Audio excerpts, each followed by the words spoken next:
Gracias, asambleísta. Con dos intervenciones más vamos a cerrar el debate. Tiene la palabra el asambleísta Rivera. La asambleísta Rivera, por favor. Asambleísta Tito Nilton Mendoza, por favor.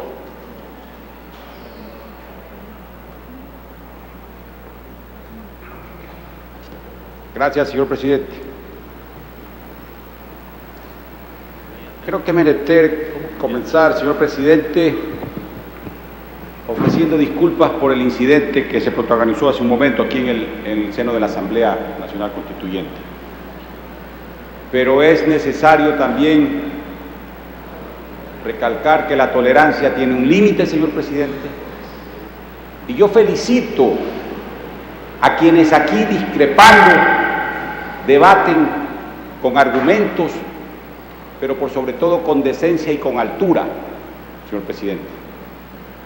Yo creo que alcanzar un grado de madurez política, un grado de madurez en los debates, significa que en el juego de la democracia que es sinónimo de libertad política, tiene que darse un debate con altura, señor presidente. Un debate en donde se esgriban argumentos válidos, aun cuando algunos consideremos que esos argumentos estén equivocados, de parte y parte. Yo hago un llamado a la madurez y a la reflexión, para que estos acontecimientos no se vuelvan a repetir. No podemos emular al viejo Congreso, en donde eran permanentes estos hechos, provocados por los mismos de siempre, por quién sabe quiénes. Basta a las alusiones personales, señor presidente. Le agradezco, asambleísta, por su recomendación, la comparto, pero concéntrese en el tema que estamos discutiendo. Me concentro en el tema, señor presidente. Por eso comienzo haciendo una reflexión, y porque estamos aprobando una Constitución, y la Constitución, el objetivo principal de ella, fundamental, sustancial de la Constitución, debe ser la correcta implementación de la democracia, que yo la considero la libertad política. La Constitución debe ser eso. Y en el tema del trabajo, tema también fundamental para la convivencia de una sociedad, yo quiero hacer ciertas reflexiones, señor presidente, y las iba a hacer desde el principio de mi intervención, pero creía menester decir lo que dije en aras del buen desenvolvimiento de esta Asamblea. He leído con detenimiento los informes de mayoría y de minoría, y he puesto especial atención al informe de minoría suscrito por el asambleísta Fadul. He leído las observaciones especialmente sobre el tema de la intermediación y la tercerización, expuestos con mucha claridad y solvencia por parte del asambleísta Costa, la doctora Diana Costa. He leído también los argumentos esgrimidos por la asambleísta Rosado, y creo que no dejan de tener razón. Es cierto, señor presidente y señores asambleístas, que en lo que concierne al tema del trabajo, con el desarrollo evolutivo de las sociedades, se han ido dejando a un lado ese tipo de explotaciones que se dieron con mucha frecuencia en el pasado. Y que una de las cosas que hizo, inclusive con todas sus taras, el comunismo superado en el Viejo Oriente, es que tal vez humanizó al capitalismo indolente. Pero, señor presidente y señores asambleístas, tenemos que buscar, como decía Aristóteles, el justo medio.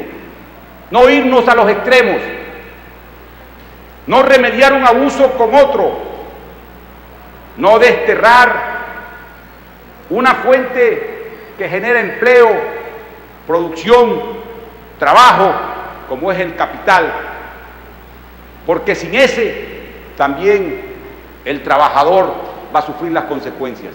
No podemos desincentivar la producción ni la inversión. En el país, señor presidente, no hay inversión. No podemos establecer en la Constitución normas que no permitan aquello. Significaría caminar hacia atrás y eso no lo podemos permitir. Siempre he dicho, cuando he intervenido aquí, ustedes tienen la mayoría.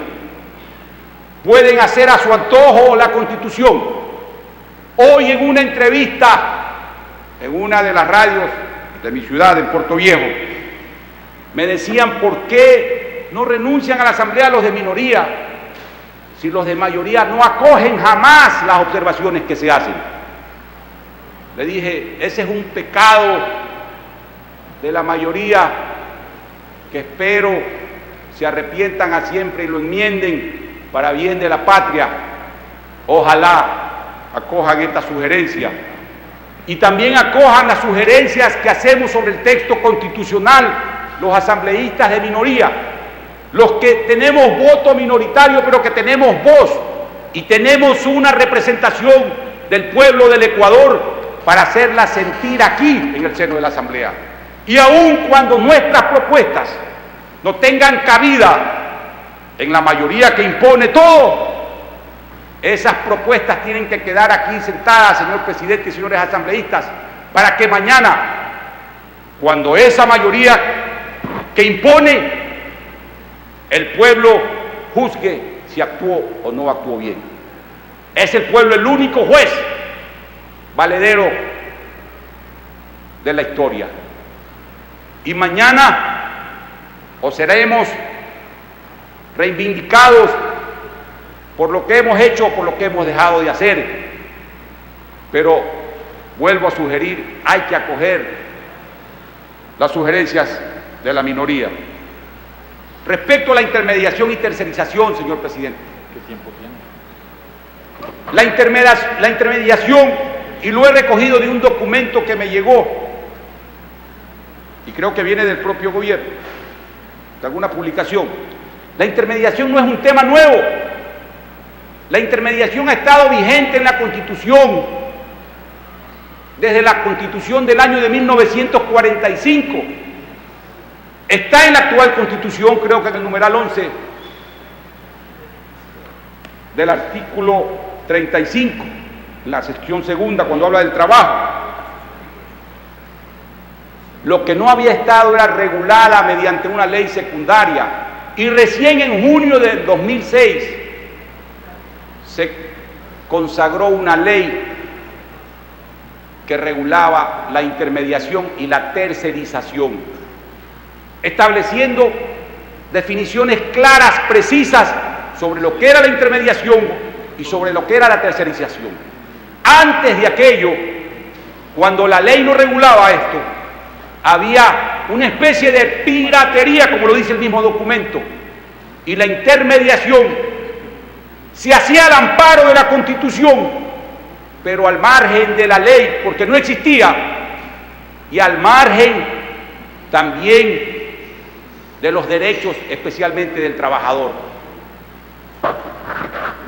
¿Cuál es la postura que debe adoptar esta Asamblea respecto de este tema?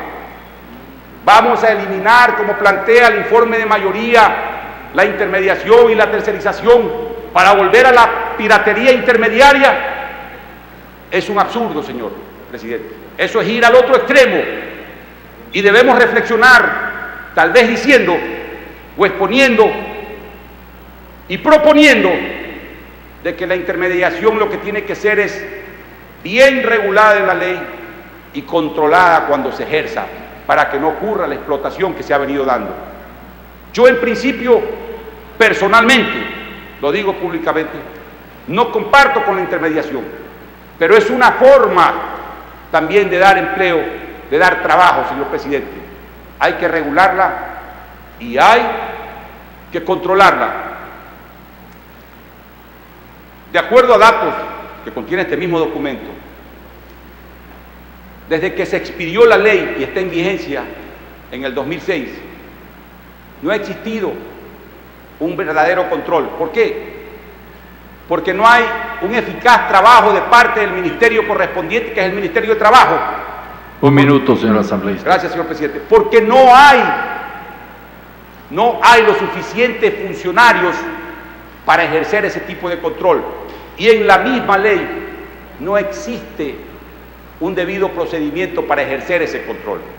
Mi sugerencia especialmente sobre este tema, señor presidente, ya que el tiempo es muy corto y se me quedan algunos otros temas pendientes, pero que los hemos hecho llegar por escrito a través de nuestro jefe de bloque, el doctor Tayano. Mi sugerencia especialmente sobre este tema es que se reflexione, señor presidente, y que la intermediación y la tercerización sean debidamente reguladas, reglamentadas en la ley y que no se las elimine como se pretende. Asambleísta.